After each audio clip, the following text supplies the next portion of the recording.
It started as an affair and ended in handcuffs. Promises whispered in the dark, late-night texts, hotel rooms. But jealousy crept in.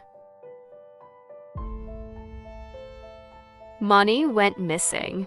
Someone talked. Someone panicked. Police didn't find love. They found evidence.